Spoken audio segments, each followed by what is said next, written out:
안녕하세요, 리스너님. 보내주신 오태민님 유튜브 영상들, 저희도 아주 흥미롭게 봤습니다. 네, 안녕하세요. 비트코인 하면 보통 뭐 가격 등락 이런 데만 관심이 많은데 이 영상들은 좀 더, 근본적인 얘기를 하더라고요. 맞아요. 오늘은 그 핵심, 그러니까 비트코인의 전기 사용 문제, 그리고 이게 또 어떻게 신뢰랑 연결되는지. 네. 그리고 돈 이상의 기능은 또 뭐가 있는지 그 영상 내용을 바탕으로 한번 깊이 파고들어 보죠. 좋습니다. 그 영상 초반부터 비트코인이 전기를 엄청나게 쓴다는 얘기가 나오죠? 네, 맞아요. 거의 뭐 아르헨티나 같은 나라 전체 사용량에 맞먹는다 뭐 이런 비유까지 쓰면서요. 그 영상 속 화자분도 직접 채굴기를 돌려보니까 그 열이랑 소음, 전기요금이 정말 장난 아니었다고. 심지어 건물 전체가 정전될 뻔했다는 경험담까지 아찔했겠어요. 그렇죠.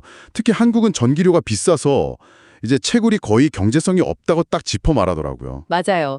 근데 또 흥미로운 게 예전에 전 세계 채굴의 한 뭐 40% 정도가 중국에 몰렸던 이유. 그게 참 아, 네. 영상에서 나오죠.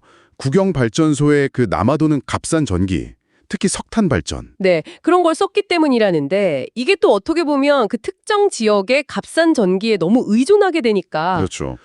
그래서 뭐 내몽골 홍수 때처럼 예상치 못한 일이 터지면 네트워크 전체가 휘청거리는 그런 취약점도 드러났다고 지적하고요. 바로 그 지점에서 영상이 좀 다른 시각을 제시하잖아요. 비트코인의 전기 소모가 그냥 낭비가 아닐 수도 있다. 네, 맞아요. 오히려 에너지 시장의 비효율을 해결할 수도 있다는 그런 관점인데요. 태양광처럼 생산량이 좀 들쭉날쭉하거나 아니면 원자력처럼 밤에는 남아도는 전기. 네, 그런 잉여 전력을 비트코인 채굴에 쓰자는 아이디어죠. 어차피 버려질 전기로 뭐랄까? 가치를 만드는 거예요. 전기를 일종의 금융화한다는 그 비유가 참 신선했어요. 네, 채굴자들이 어차피 제일 싼 전기를 찾아 움직이니까 자연스럽게 이런 잉여 전력을 활용하게 될 거다. 그게 또 장기적으로 보면 에너지 생산과 소비의 균형을 맞추는 데도 도움이 될 수 있다 뭐 이런 주장인 거죠.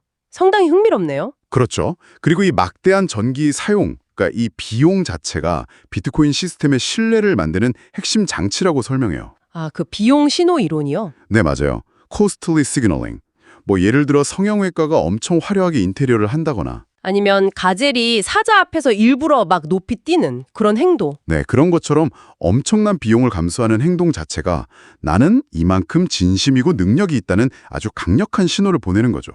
그래서 속이기 어렵게 만들고 신뢰를 얻는다는 개념이에요. 아, 그러니까 비트코인 채굴에 들어가는 그 어마어마한 전기료, 그 비용이 그냥 사라지는 게 아니라 네, 그게 바로 네트워크를 공격하려면 그보다 더 큰 비용을 치르게 만드는 방어막이 되고 그래서 이 시스템이 진짜라는 믿음을 준다. 이런 거군요. 와. 심지어 가격이 폭락해도 이미 들어간 비용 자체가 이 시스템이 얼마나 튼튼한지를 역설적으로 보여주는 증거가 된다고 설명하는 부분도 있었죠. 네, 맞아요. 그 부분도 인상 깊었어요.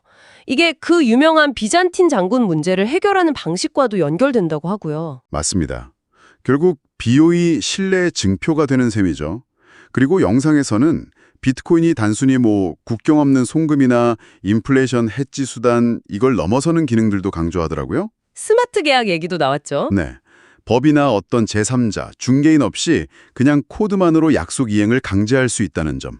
영상에서 인질범의 딜레마 예시를 들던데 만약 약속을 어기면 자동으로 내가 맡겨둔 돈을 잃게 되는 그런 응징 메커니즘을 설계해서 그렇죠. 서로 믿기 어려운 상황에서도 신뢰를 만들어낼 수 있다는 거예요.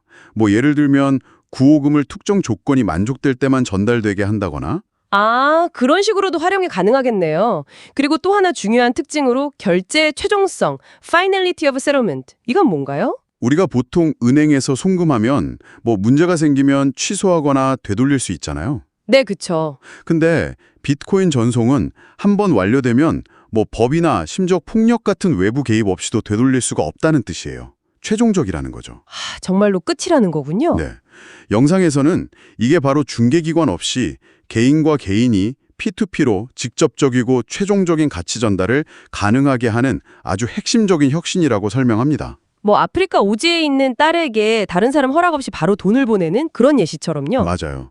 그리고 2020년에 미국 통화감독청 OCC라고 은행 규제하는 곳인데 여기서 은행들이 암호화폐 수탁 업무를 할 수 있게 허용해 준 점도 언급하죠. 네네. 이게 어떻게 보면 이런 비트코인의 독특한 결제 최종성 같은 속성을 전통 금융권에서도 인정하기 시작했다는 신호로 볼 수도 있다. 뭐 이렇게 덧붙이고요. 와, 오늘 리스너님이 공유해주신 이 오태미님 영상 덕분에 비트코인을 정말 새로운 시각에서 보게 된 것 같아요. 네, 정리를 좀 해보면 이 영상들의 주장은 비트코인이 단순히 전기를 낭비하는 게 아니라 오히려 그 비용을 통해 신뢰를 만들고 잠재적으로는 에너지 문제 해결에도 기여할 수 있으며 네. 그리고 스마트 계약이나 결제의 최종성 같은 그런 독특한 기능들로 새로운 형태의 사회적, 경제적 상호작용을 가능하게 하는 시스템일 수 있다. 이런 관점을 제시하는 거죠.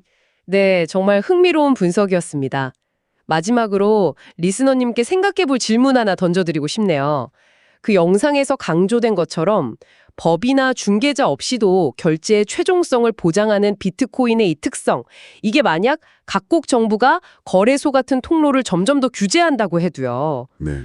과연 국경 간 금융거래나 국제 원조 같은 시스템에 근본적인 변화를 가져올 수 있을까요?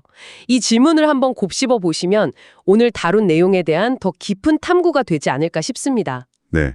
의미 있는 질문인 것 같습니다. 청취자 여러분도 한번 생각해 보시면 좋겠네요.